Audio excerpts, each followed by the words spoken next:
So, this one's going to be the last one about super thinking, the book that we went through the past few days. And then we're going to talk about a few Reddit questions because they are always really, really, really good. But as always, more after the intro.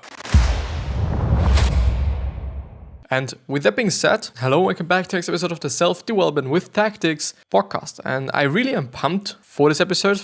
It's going to be a good episode, even though it might be a really strange one, just because I'm having a feeling. And now I'm also a little bit brighter. I do hope, by the way, that the quality is fine, that there is no lag or something, because I've just seen that he's saying like, well, there is something going on, like the software is just shouting around an error. But yeah, everything should be fine, I guess. And we're gonna go straight into super thinking. And I've read it before so that it might be a little bit better, so that my reading might be a little bit better. And we stopped yesterday with the 8th one, and therefore we're gonna go through the 9th one today, which is gonna be the last one. And then there's gonna be some sort of a conclusion or the summary of the summary, as I'm always referring to it. So yeah, the 9th one, flex your market power. Find a secret, which is knowing something that is important yet mostly unknown or not yet widely believed. Pretty interesting definition for secrets, but it's actually the truth. Like it does really make sense. And build your career or organization around it. Searching via customer development for product and market fit or another fit relevant to the situation.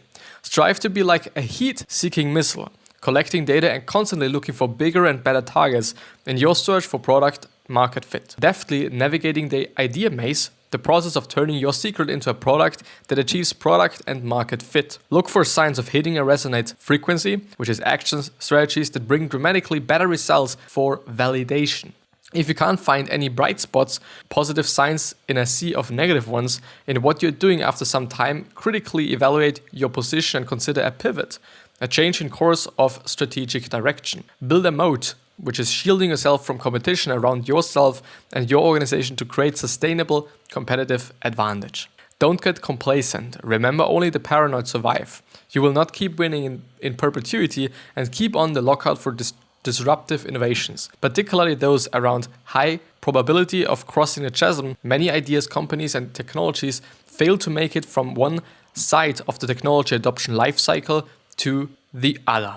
I'm sorry that I'm a little bit fluid, like there's just a lot of water in my mouth, and it makes it not that easy to talk though. Still, it's been a pretty good book, for all those people that might be just only listening to this one, to the last one. I highly suggest you to read it and not listen to my podcast and not listen to the other podcasts where I'm also going through them, just because I think it is a really complicated one to read, and I'm just having a lot of reading mistakes and I'm having a lot of reading issues there.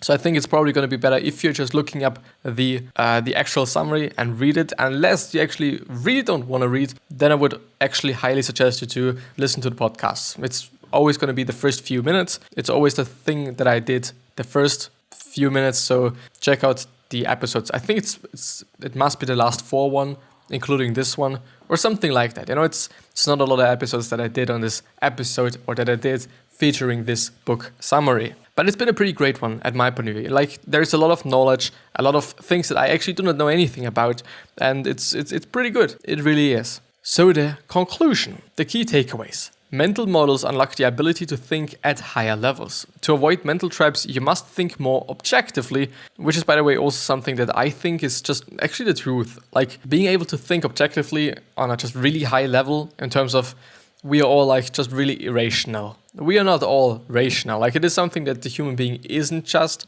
We do just use our feelings, or we just make decisions based on our feelings and our gut feelings and whatnot. It is just what we do. Like, there's something, like, of course, you can work on it, but it is probably one of the things that not a lot of people are working on, I guess. Maybe even, but I don't know. Choose activities to work on based on your guiding vision. Look for shortcuts via existing design patterns, tools, or algorithms. Apply the scientific method and experimental mindset when possible.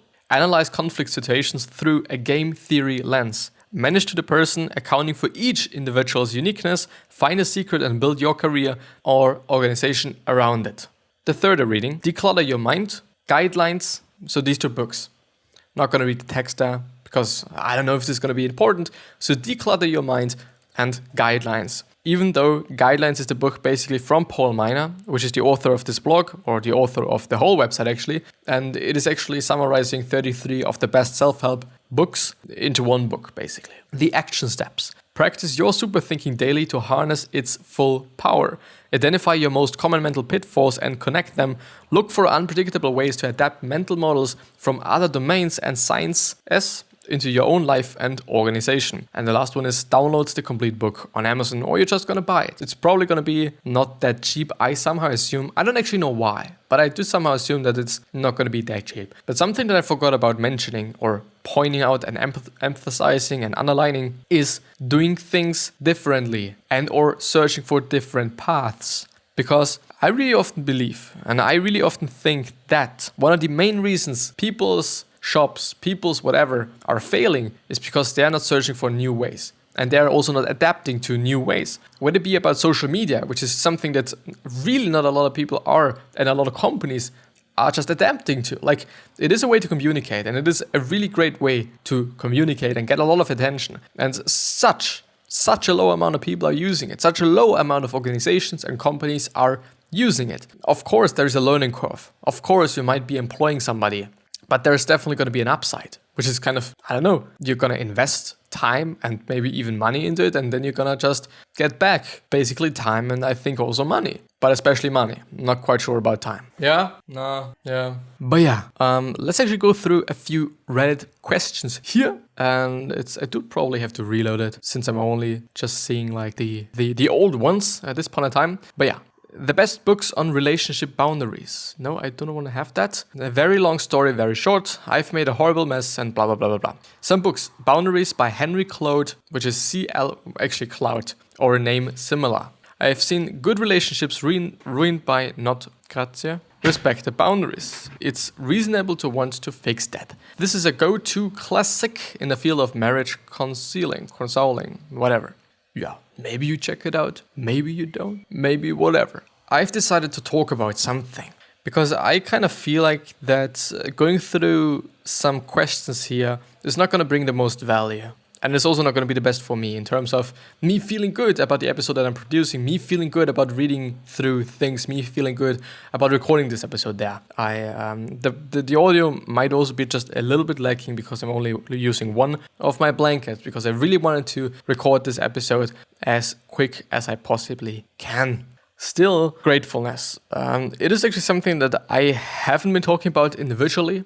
Like in an episode just talking about being grateful and whatnot. I haven't been doing this up to this point, but I really should, because being grateful and gratefulness in general and appreciating the things that you're having is definitely something that has to be emphasized. And it is also definitely something that people should give a fuck about and people should really focus on as well, I guess. There's a lot of people that actually have a habit of being grateful and have a habit of appreciating all those things that they're having, whether it be something good, whether it be something bad. Still, for example, Tony Robbins. Tony Robbins is one of the that really pops into my mind, and he's doing it every single day because it's his priming, actually, his kind of meditation. He's telling himself, or he's thinking about some things that he's really grateful about and that he's appreciating, and that definitely has to be something like that for you as well. Whether it be about your circumstances, whether it be about the food and the water that you're having, which is definitely something that you just should be grateful for and you should really be appreciating, because it is definitely not something that everybody's having. There's so many people on this planet that are not having water, that are not having anything to fucking drink, and we're complaining about stupid shit. It shouldn't be the case. I know it should really not be the case. But how could you do it? Maybe you're going to have a journal. A lot of people actually have a journal of gratefulness, a journal of being appreciative, if this is even a word, because I don't know. But maybe you're having a journal. Maybe you're going to write down whatever you're grateful for the next 2 weeks, actually, and then you're going to see what will happen. It is something that I am not doing. Even though I know that a lot of people are doing it, and I probably also know that there is going to be some upsides of doing that. I at least assume. Especially when you're not really grateful at this point in time for whatever you're having. Because you really should be. And I also think that only being appreciative or only being grateful for these things that actually make you happy and whatnot, maybe it's fine, it is okay, and I can understand it, but I guess we should also be appreciating those negative things and those things that might not be really cool or really good or whatever, because these things often show us some things. These things often are really, really, really important for different things. Whether it be changing yourself, whether it be just realizing something, whether it be just in general really changing yourself, basically, like completely. This could happen by having a negative experience with something, which of course it could also lead to something negative. A negative event, just a negative change in your character, a negative change of yourself. It could also happen. The thing is, it could also happen that you're gonna have a negative experience, and then because of this negative experience, you're realizing that something is a certain way that you weren't able to realize before. Something that happened to me as well by being, for example, heartbroken, I've realized quite a bunch of shit.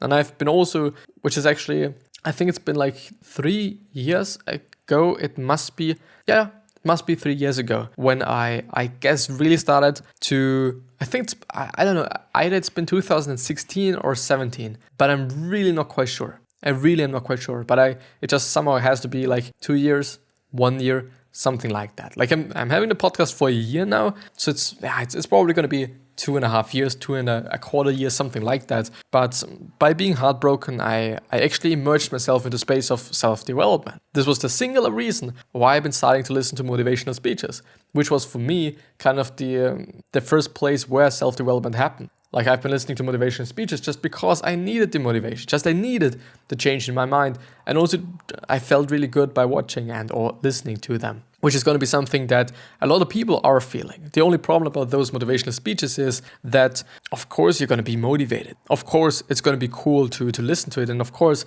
it's also going to feel good. And this is also one of the reasons why there are so many different motivational speeches, motivational channels.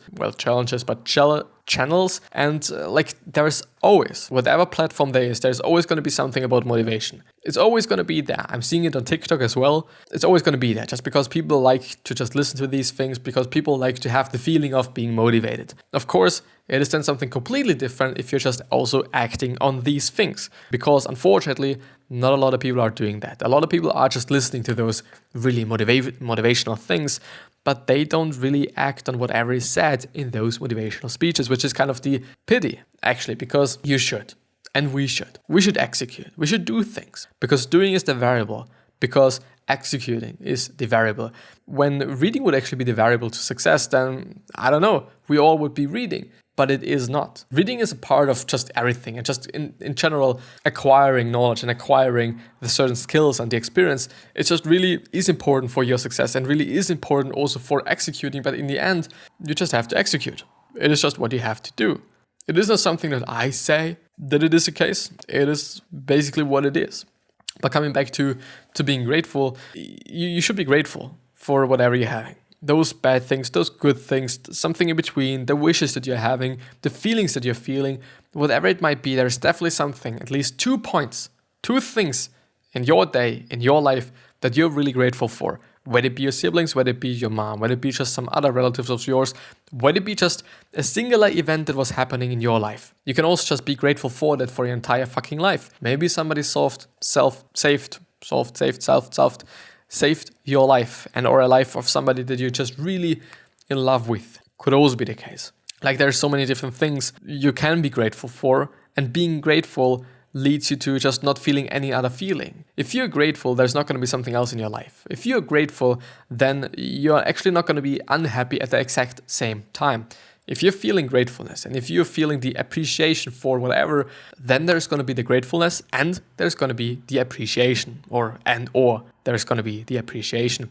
There's not going to be happiness, or actually unhappiness, and also happiness. There's not going to be any good feeling or any bad feeling. When you're feeling grateful, when you're feeling the appreciation, then you're not going to have any other feeling. I do think it might be, it is difficult to say, but I guess it might not be the only feeling that is just about that is having that, some sort of thing, whatever, values. I'm just searching for a certain word, but I can't just translate it. Like the funny thing is that I'm really not able to translate things from English to German, even though I understand them. Like they clearly make sense to me, but I'm just really not trying to, or really also not able to translate them. Probably because I just don't know some vocabularies. But still, I don't know. And I've just forgotten what I've been talking about. I just think whether you can be feeling something else when you're feeling another feeling. Because being grateful and being appreciative and whatnot, it's definitely a feeling. But it definitely makes sense that when you're grateful that there's not going to be any other feeling. On the other hand, it's, I don't know, like of course you can be just scared, but you can also just be happy in a certain way because you know that something good is going on.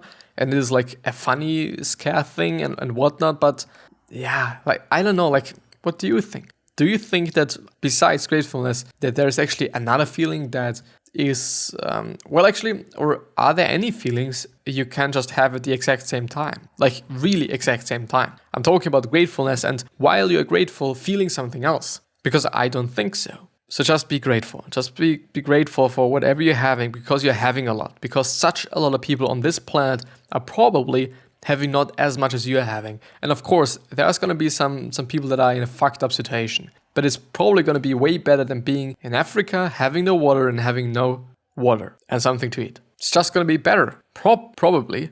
I don't know. I assume. But I don't know. But yeah, I'm going to see you next time. It is a little bit of a shorter one, but there's still going to be another one for today as well. So it's good. It's fine. It is what it is. Yeah. I wish you the best health, happiness, and also success. And I also hope that you're going to remind yourself and you're going to be remembered, which basically means your legacy, which basically means just being a nice person, then also being remembered as a nice person. 3 other questions that I'm having for you are, why are you here? What are you trying to change? And what is bothering you the most? These 3 questions are hopefully going to show you your purpose and maybe even a business idea, since a lot of companies started out with solving something or trying to solve something that really pissed them off in the first place. But yeah, hopefully going to see you the next time. So please subscribe to the channel and please subscribe to the podcast as well, if you want to, of course. And I'm going to hopefully see you the next time.